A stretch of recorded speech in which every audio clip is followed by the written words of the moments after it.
Welcome back to a new term with its promise of new beginnings and new ways of being together as a school community in these challenging times, even though we remain apart at home, still in physical isolation from each other.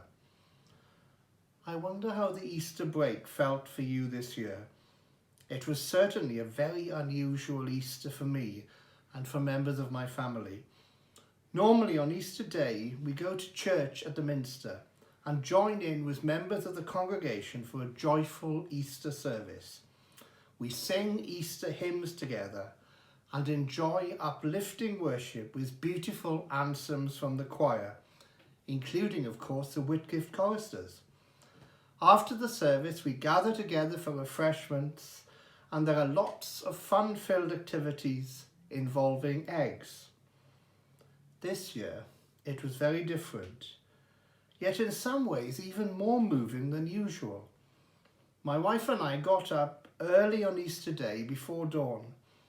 We went outside into the garden where we had made an Easter garden and a wooden cross from the remains of our Christmas tree. We lit an Easter fire in our barbecue and joined in with the dawn service that was being live streamed from Father Andrew's garden at the same time. As we sat outside, we could hear the dawn chorus as the sky was gradually getting lighter. Even though we were apart from the rest of the congregation, we felt connected across the airways and certainly felt connected to the birds and their wonderful singing. Also, Dr. Krippner had managed to get members of the choir to link up online and record a beautiful anthem. So I want to thank him and members of the choir for the wonderful efforts that went into recording that wonderful Easter music. Later we had fun together in the garden with an Easter egg hunt and decorated some eggs and rolled them down the garden path. We also played some games of badminton in the garden. In fact, I managed to lose some of the shuttlecocks by hitting them over the fence. However, James, my future son-in-law, came to the rescue by making some very effective homemade ones out of a bottle top, which worked even better than the original ones.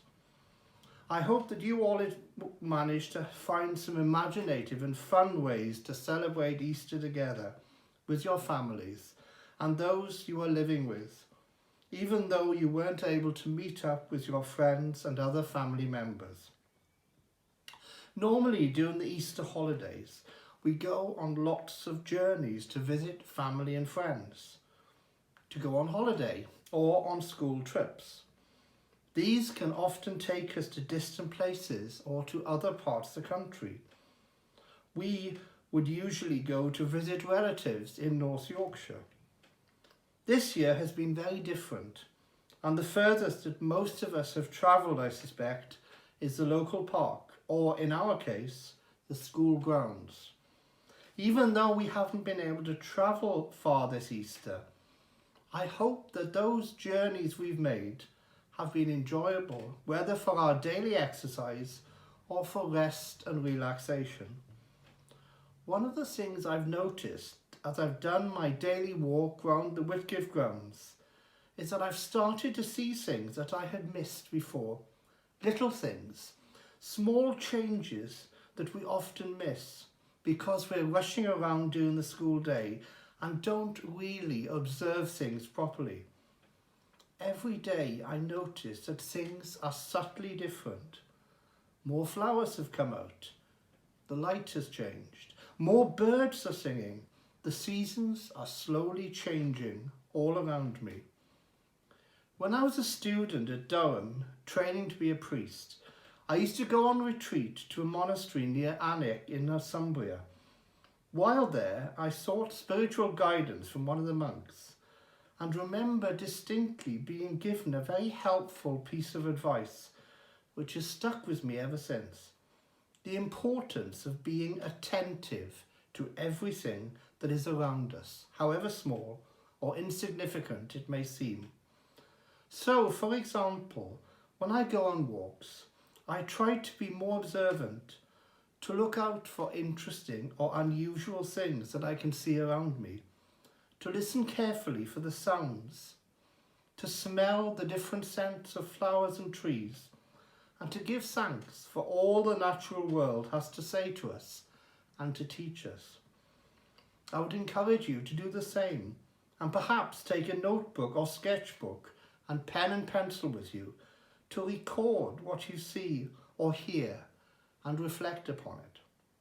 And maybe you could share some of those reflections with me. We don't always have to journey to distant places to learn new things about our world and ourselves. There is so much to observe on our doorstep. This time of lockdown is a wonderful opportunity to appreciate afresh the natural world in our gardens or in our local park that we so often take for granted. So enjoy it while you can, learn from it, and become more attentive to all that nature has to say to us, and be thankful for the small things in life that can brighten up our days. I end with some images of nature to inspire and uplift you at this time, followed by our school prayer. Keep well and keep safe.